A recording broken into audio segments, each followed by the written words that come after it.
என்னையா? அந்த சமீர் என்னோட தூக்கத்தை இப்படி கெடுத்துட்டானே. இனிமே தூக்கம் வராது. என்ன பண்றது? என்ன பண்றது? Yes, idea. நீயும் துப்பட்டாவும் எனக்கு வேற வேலை இல்ல, நான் கிளம்புறேன். ஒரு நிமிஷம், நீ எங்க போற? உனக்கு முன்னாடி நான் தான் போவேன். இதுல காம்படிஷனா?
சார், நான் உங்ககிட்ட கை எடுத்து கெஞ்சி கேட்டுக்கிறேன்.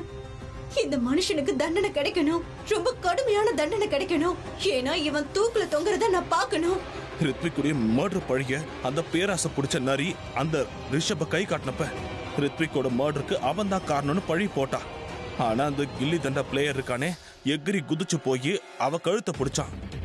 நல்ல வேலையா அங்க போலீஸ் இருந்தது, அது கோர்ட்டாவும் இருந்தது. இல்லனா அவன் அங்கேயே மோனிஷாவை கொன்னு இருப்பான். அத பெருசாவும் எடுத்துக்க மாட்டான், வருத்தப்படவும் மாட்டான். கொஞ்சம் யோசி பிருத்வி, அந்த கில்லி தண்டா பிளேயருக்கு மட்டும் இந்த மொத்த டிராமாவையும் நீ தான் கிரியேட் பண்ண அப்படின்னு தெரிஞ்சதுன்னா, அந்த மாஸ்டர் மைண்ட் வேற யாரும் இல்ல, நீ தான் தெரிஞ்சா என்ன ஆகும்? ஒருவேளை அவனோட அண்ணன் அந்த பட்டிக்காட்டு பிசினஸ் மேனுடைய மொத்த கதையும் நீ தான் அழிச்ச, எல்லாத்துக்கும் நீ தான் காரணம் தெரிஞ்சா என்ன ஆகும்? ஒண்ணு இல்ல, அந்த கில்லி தண்டா பிளேயர் அவன் கில்லியாலேயே 6 அடிப்பான், கட்டை எடுத்துட்டு உன் பின்னாடியே ஓடி வருவான். நான் இதெல்லாம் எதிர்பார்க்கவே இல்லை. பெரிய பெரிய ஆளுங்களை எல்லாம் நான் உண்டு இல்லைன்னு பண்ணதுக்கு அப்புறமும் ஒரு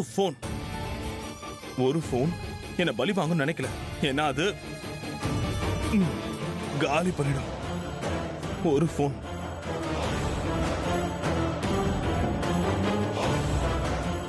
எப்போ அது யாருக்காவது எங்கேயாவது அனாமத்தா போன் கிடைச்சா என்ன பண்ணுவாங்க? டக்குன்னு போய் அதை எடுத்து திருடிடுவாங்க.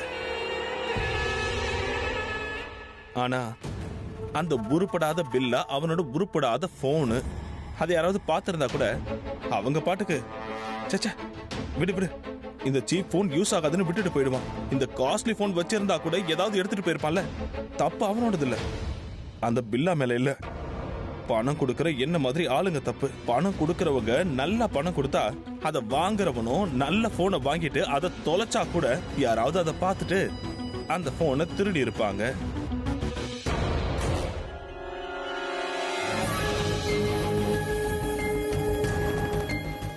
திருடி இருப்பாங்க.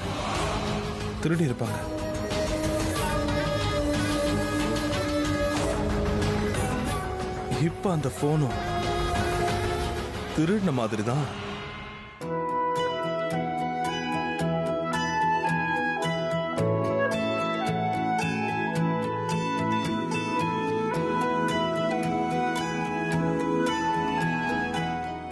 சமீர்,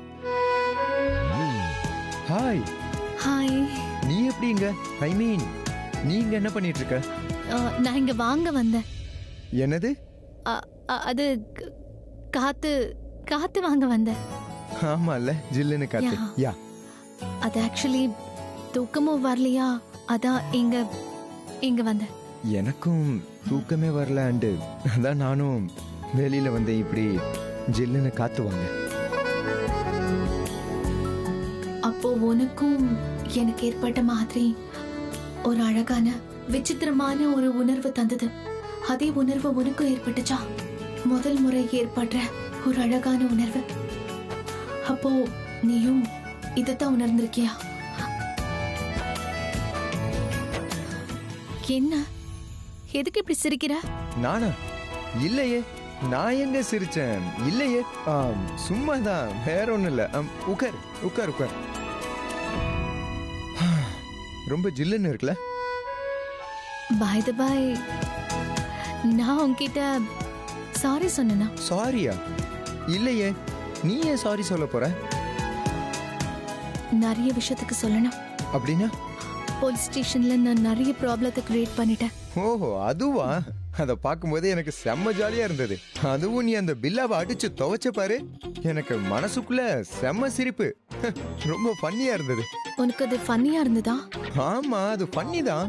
அந்த சாக்குல நீ என்ன 1-2 முறை அடிச்சதான், எனக்கும் அடிலாம் பட்டது. பட் ஓவரால் ரொம்ப ஃபன்னியான சிச்சுவேஷன் தான். அது எனக்கு என்னமோ நீ அதனாலதான் சாரி சொன்ன. இல்ல ஸ்ருதி, அதெல்லாம் ஒன்றும் தேவையில்ல.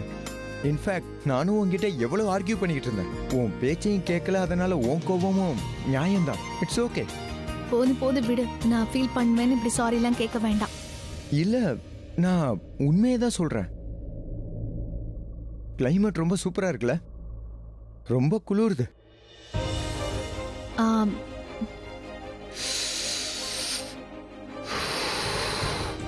இல்ல உனக்கும் குளிரா இருக்கும்ல, நீ யூஸ் பண்ணிக்க.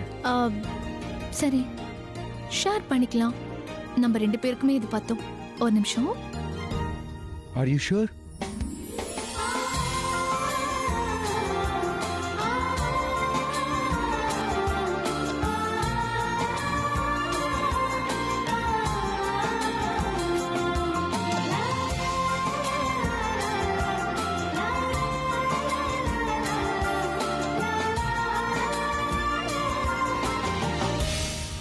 சமீர்,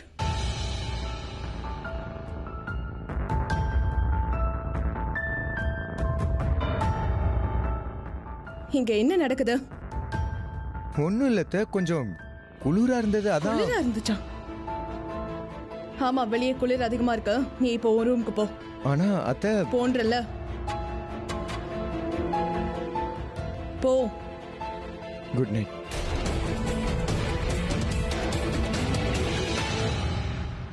நில்லு. நீ எங்க வீட்ல ஒரு முக்கியமான வேலையா தானே தங்கியிருக்க ஸ்ருதி. அந்த வேலையில மட்டும் ஃபோக்கஸ் பண்ணு. இப்பெல்லாம் உன்னோட கவனம் கொஞ்சம் கூட வேலையில இல்லைன்றத நான் கவனிச்சுட்டு தான் இருக்கேன். இல்ல, அந்த மாதிரிலாம் எதுவும் இல்ல கருணா ஆண்டி. நீங்க தான் தப்பா ஃபோக்கஸ் பண்ணிட்டு இருக்கீங்க. சாரி, அது நீங்க தப்பா பாக்குறீங்க, தப்பா புரிஞ்சுக்கிறீங்க. அதுதான் தப்பா இருக்கு. ரியலி?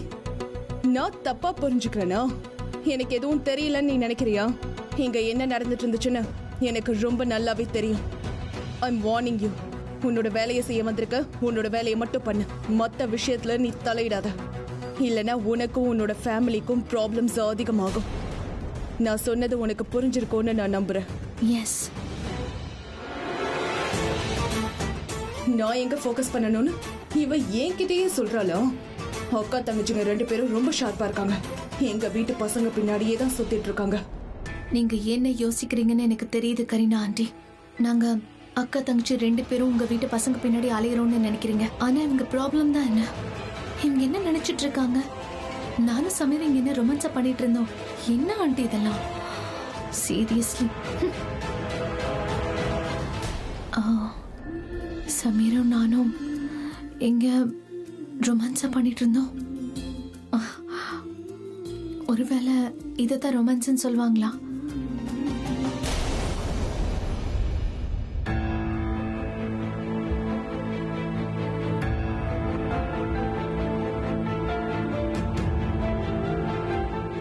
சமீர், சொல்லுங்க அத்தை. இந்த ஸ்ருதி இருக்கால, உன் கூட மாடியில இருந்தாலே, அவ யாரு? அத்தை, அது ஸ்ருதி. நம்ம ஸ்ருதி. நம்ம ஸ்ருதியா? நம்ம ஸ்ருதி இல்ல, ஐ மீன் ஸ்ருதி. அத்தை, she is the friend. Correct. She is just a friend. இந்த விஷயத்தை எப்பவும் ஞாபகம் வச்சுக்கோ. இப்ப நான் டெரஸ்ல பார்த்தேன் இல்லையா, அதை நான் மறுபடியும் பார்க்க கூடாது. இல்லைன்னா உன்னோட ஃபேமிலிக்கு ஃபோன் பண்ணி நான் சொல்லிடுவேன். உன்னை வந்து நான் கூட்டிட்டு போக சொல்வேன். இப்பெல்லாம் உனக்கு எதுக்குமே வித்தியாசம் தெரியலன்றதை நானும் கவனிக்கிறேன். ஃப்ரெண்டோட இடத்துல மட்டும் வைக்க கத்துக்கோ. என்ன புரியுதா? அத்தை, நீங்க இன்னொரு விஷயம், ஒரு விஷயத்தை என்னைக்குமே மறக்காத சமீர். இந்த வீட்ல நீ என்னாலதான் இருக்க. எனக்கு கோபம் வர மாதிரி, எனக்கு பிடிக்காத மாதிரி நீ எந்த வேலையும் செய்யாத. அத்தை, நீங்க நினைக்கிற மாதிரி எதுவும் இல்ல. ஆனா I said enough, சமீர்.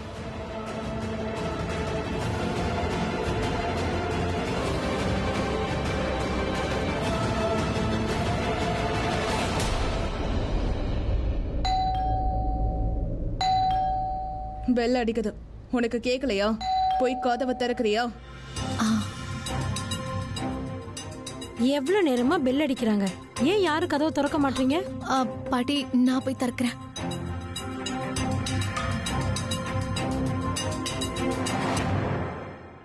இதுதான் என்னோட கிளாஸ். சர்வன்ஸோட வேலையை சர்வன்ஸை வச்சுதான் பண்ண வைக்கணும். என்னோட கிளாஸை எப்பவுமே மெயின்டைனா வச்சுப்பேன். நான் யாரையும் எனக்கு க்ளோஸா வச்சிருக்க மாட்டேன். எனக்கு தகுதி இல்லாதவங்கள. சொல்றது புரியுதா? இந்த நேரத்துல யார் வந்திருக்கிறது? வா. ஹே ஸ்ருதி. ஸ்ருதி, ஐ லவ் யூ. பாட்டி. கரண், எஸ். என்னாச்சு? ஏன் இப்படி குதிக்கிற? என்னடா ஆச்சு? அம்மா,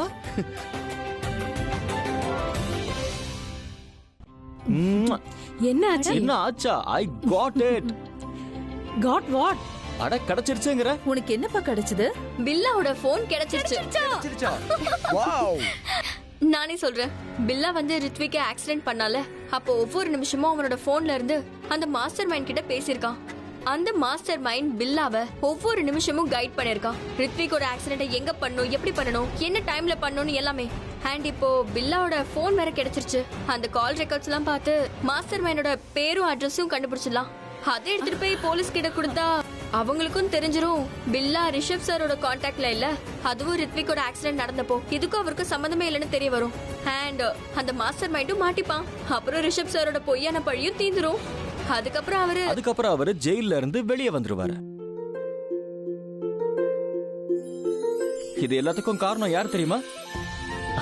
நம்ம ஸ்ருதியால தான் இது எல்லாம் நடந்திருக்கு. நம்ம ஸ்ருதி என்ன பண்ணிருக்கா தெரியுமா? பில்லாவாயால உண்மையை வர வைக்கிறதுக்கு நேரா ஜெயிலுக்கே போயிட்டா. இவ அவனை அடிச்ச அடியில அவன் இரிட்டேட் ஆயிருக்கான். இவளை இரிட்டேட் பண்ணுங்கிறதுக்காக அவன் உண்மையை உளறிட்டான். அவனுக்கு என்ன தெரியும்?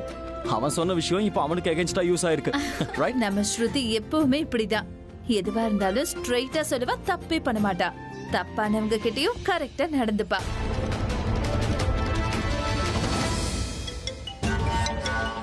என்னாச்சு பேபி? அந்த பேரசக்கார நரி மோனிஷா ஒத்துக்கலையா? உனக்கு எப்படி தெரியும்? என் பேரு பிருத்வி, தெரியும்ல? இந்த பிருத்விக்கு எல்லா விஷயமும் தெரியும். அண்ட் இது உனக்கு தெரிஞ்சிருக்கணும்ல?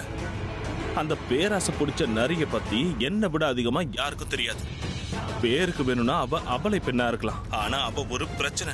நமக்கு மட்டும் இல்ல, அந்த கரண் ஃபேமிலிக்கும் தான். அந்த பொண்ணு யார் சைடுல இருந்தாலும் சரி, அவங்க தான் ஜெயிப்பாங்க. Stop it. இப்ப மனுஷா அவ்வளவு இம்பார்ட்டன்ட் இல்ல. இம்பார்ட்டன்ட் அந்த போன் தான். அது இப்ப கரண் கிட்ட இருக்கு. இது வரைக்கும் யாரும் அதை பார்க்கல. ஏன்னா அது சார்ஜ் ஆகிட்டு இருக்கு. அந்த போன் சார்ஜ் ஆகி முடிஞ்சதுக்கு அப்புறம் கரணும் பிரீதாவும் போன் எடுத்துட்டு எக்ஸ்பர்ட் கிட்ட போயிடுவாங்க. பாஸ்வேர்டை கண்டுபிடிக்க அந்த போன் ஓபன் ஆனதும் உன் நம்பர், பேர் ரெண்டுமே அதுல வந்துரும்.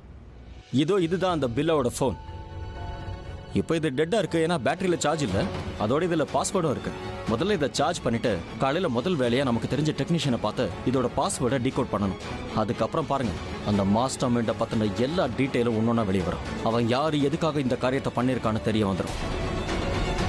அதுக்கப்புறம் அவன் ஜெயிலுக்குள்ள போயிடுவான். ரிஷப் வெளியே வந்துருவான். அந்த போன் ஓபன் ஆகணும்னா அது அந்த கரண் கிட்ட இருக்கணும்ல? என்ன போன் அவங்க கிட்ட தான் இருக்கு? ஸ்டூபிட். இருக்கு. You stupid. ஆனா இனி இருக்காது. ஏன்னா நான் அந்த போனை திருட போறேன். உனக்கு என்ன பைத்தியம் பிடிச்சிருக்கோம்? நீ ஒன் செகண்ட், நீ ரிஷப் வீட்டுக்கு போக பிளான் பண்றியா? ஆமா போவேன். நீ சொல்றத பார்த்தா ஏதோ பிரைம் மினிஸ்டர் வீட்டுல கொள்ளடிக்க போற மாதிரி சொல்லிட்டு இருக்க. அட அந்த கரண் வீடு தானே, நான் அங்க போவேன். என்ன ஆனாலும் போனை திருடிட்டு நான் வருவேன். ஏய் நீ மாட்டிப்பா, நீ புரிஞ்சுக்க முயற்சி பண்ணு. மறுபடியும் அபசகுனமா பேசுறல்ல நீ. உங்ககிட்ட எத்தனை முறை சொல்றது, don't think negative, think positive, positive things will happen to you. ஆனா எங்க நீ எப்ப பாரு நெகட்டிவாவே பேசுற, நெகட்டிவாவே யோசிக்கிற. நீ இப்படி சொல்லிருக்கல, என் பொண்ணு பேபி போவா, அந்த போனை திருடுவான், எந்த பிரச்சனையும் வராதுன்னு. ஆனா எங்க சொன்ன, அபசகுனமாவே பேசுவ. நீ இருக்க பாரு, ட்ரேட்மார்க் வச்சுட்டு சுத்துற, அபசகுனமா யோசிக்கிறது பேசுறதுன்னு. இங்க பாரு, இந்த தேவையில்லாத குப்பையெல்லாம் கேட்கறதுக்கு எனக்கு டைம் இல்ல. இங்க பாரு, நான் போன் பண்ற வரைக்கும் நீ எனக்கு போன் பண்ணாத. நான் அந்த போனை திருடிட்டு வெளியே வந்ததுக்கு அப்புறம் தான் உனக்கு போன் பண்ணுவேன். Understand? Fine, all the best. Rishabh நிஜமாவே வெளியே வந்துருவான்ல? ஐ ப்ராமிஸ் பாட்டி, ரிஷப் அண்ணா கண்டிப்பா வெளியே வருவான். நான் எப்படியாவது ரிஷப் அண்ணாவை வெளியில கூட்டிட்டு வருவேன். உங்களுக்கு என் ப்ராமிஸ் மேல நம்பிக்கை இருக்குல்ல? ரொம்ப நம்பிக்கை இருக்கு.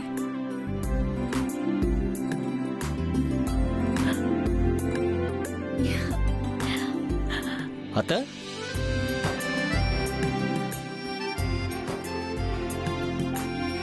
பிரீதா, என்னாச்சு? கண்ணு கலங்கிருக்கு. அதான் ரிஷப் பண்ணணும் வீட்டுக்கு வந்துருவாருல, அப்புறம் என்ன?